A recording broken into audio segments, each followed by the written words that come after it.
you could only need like a handful of IUs of GH for some people to get into like borderline acromegaly territory. But then the idiopathic short stature dose is like, what was it, like 40 IU per 100 kg or something? So like, so you have individuals who are not even deficient technically on paper, just relative to their parents, getting more in some cases than like actual dwarfs. I'm glad you noticed this. I'm glad you know. That's what I was thinking too. It's basically like it's a PED for people that want to get taller.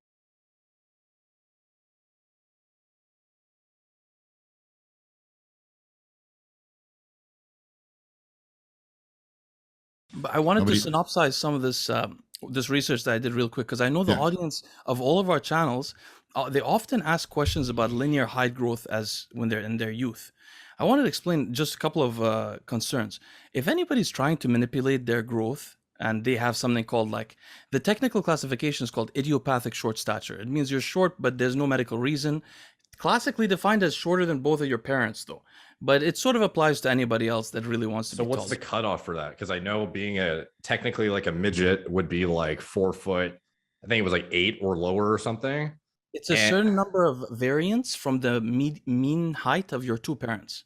so if your parents are both 5 foot, if they're already five short and they're like 5'6" or something, or 5'4" or something, and then you're 5'6", you're considered normal still, even though you're below average a little bit. Yes, you wouldn't have idiopathic. If your parents were 6 foot and you were 5'5", definitely would be that ISS. So you could otherwise get a protocol prescribed to you if you were shorter than your parents, but if you're not shorter than your parents, then the doctor's like, nope, not going to give you shit. Exactly. Really interesting point, right? That seems kind of really subjective. So that's weird. So that's why I tried to study mostly idiopathic short stature, because there's also other conditions like GH deficiency is really different because the person has a GH problem, and then there's other diseases also where they're used. But what I wanted to warn the audience about, if there are any young people listening to this, the issue is this: all of these growth pathways cause cancers. If you are potentially, there are kids that get cancers too. If you have those polymorphisms, you're going to potentially worsen your outcomes, not just now, but later. With that said, and also, in order to grow taller, you would have to flatline estradiol, which will have significant long-term effects on your psychology. Like you may end up with lower serotonergic signaling for life. It's shown in the anabolic studies, anabolic steroid studies of rodents, that when given steroids like DECA in their juvenile years, they never fully return back in terms of their serotonergic signaling. So just warning. But what I've generally... Doesn't redlining or flatlining your estradiol would also result to osteoporosis downstream and brittle bones over time? Have you seen that video I did on the guy who never hit puberty and he was like 27? He went on he went on this talk show with the doctors and they basically assessed his like why it happened. They found, like a benign, adenoma that was basically, fucking with his endocrine hormone production and whatnot. But when they looked at his actual like skeletal infrastructure, he had osteoporosis in his 20s because of the lack of estradiol. So, and I would imagine androgen signaling too, obviously. So yeah, that. All right, go ahead. Have selective estrogen receptor modulators been linked to height growth?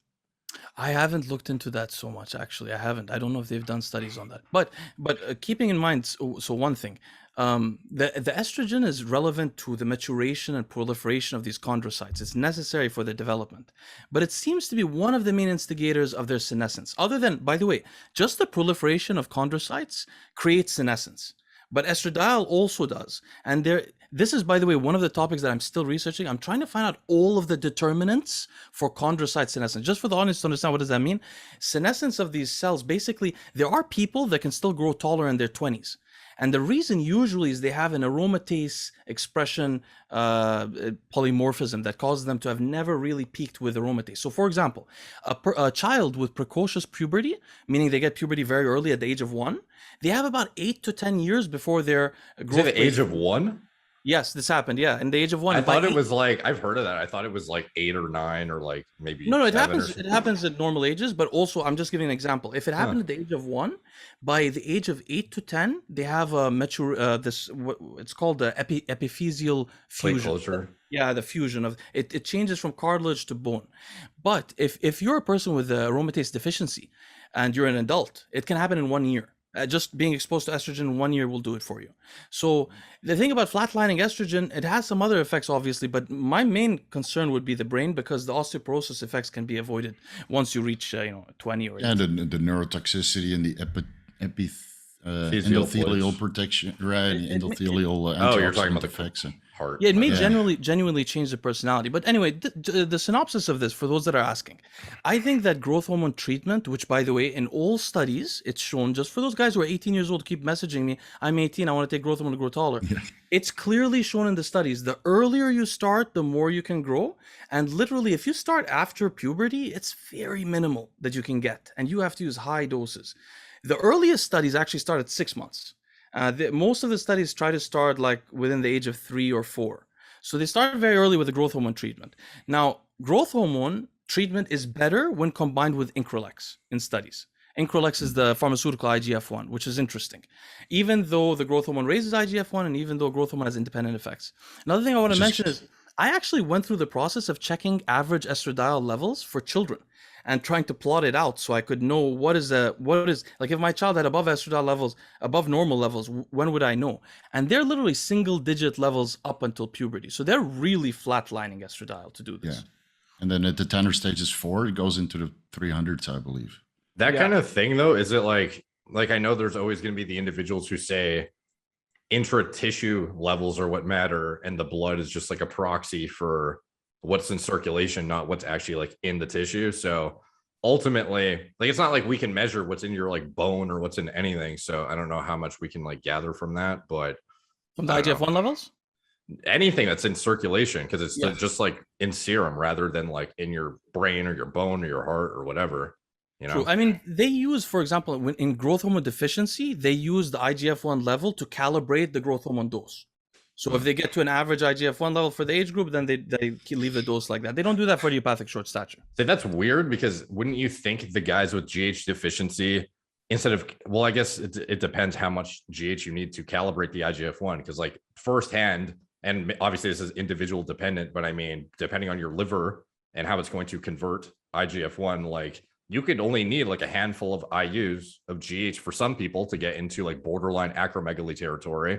But then the idiopathic short stature dose is like, what was it, like 40 IU per 100 kg or something? So so you have individuals who are not even deficient technically on paper, just relative to their parents, getting more in some cases than like actual dwarfs.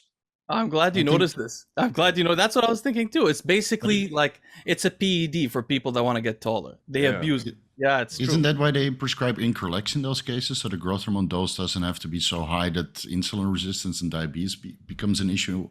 Increlex is sparingly used. It's not as well studied, and I don't really know why, to be honest with you. I don't actually know why yet. Real quick, to close out this growth discussion, in case there's some guys who wanted to hear just the sub notes of it. Basically, estradiol is flattened in these cases. Letrozole is always the most effective. The growth hormone treatments they use are very high. The earlier they start, the most important thing is the dose and how early you start across all studies. Increlex is better when with growth hormone. There's a guy called Laron, the guy who Laron syndrome midgets are named after. Laron is the guy who used MK677 in growth hormone deficient children to show that it increased their IGF-1 and made them grow taller also. I believe, like Derek, and I didn't know, Derek, you had such a similar thought on this, which is that, there's several molecular weight versions of growth hormone.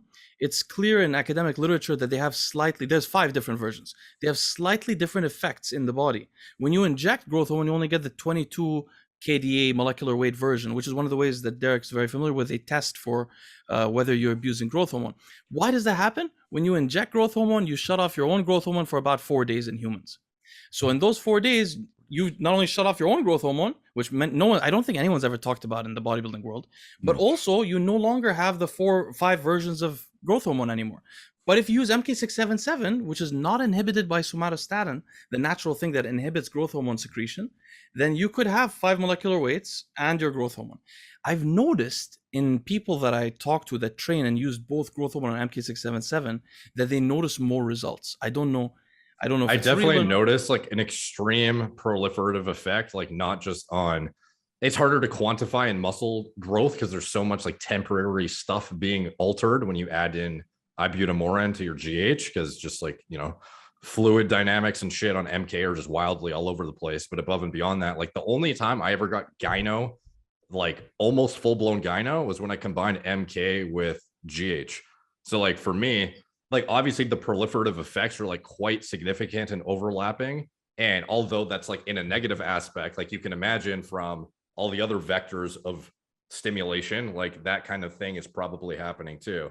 I imagine you become insulin resistant incredibly quickly when combining the two. So you have to be very, very mindful of that, because MK is like very problematic at, you know, elevating blood glucose and being problematic to control it. But yeah, I had a little protocol to circumvent that. So you take MK677 twice a week on your weaker body parts that you're trying to improve, because recovery mostly happens after the workout. So let's say you take your pre-workout growth hormone on this weaker body part, and then your 20 to 30 milligrams of MK677 before bed.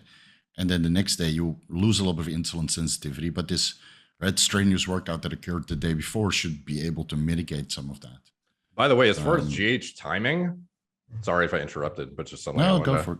Is like when you mentioned you're not sure if people have brought up that GH production gets shut off as a downstream consequence of exogenous GH use. That was when I first did a video on GH timing. I was mindful of that. So for me, when people always ask me like, when's the best time to administer GH, I always thought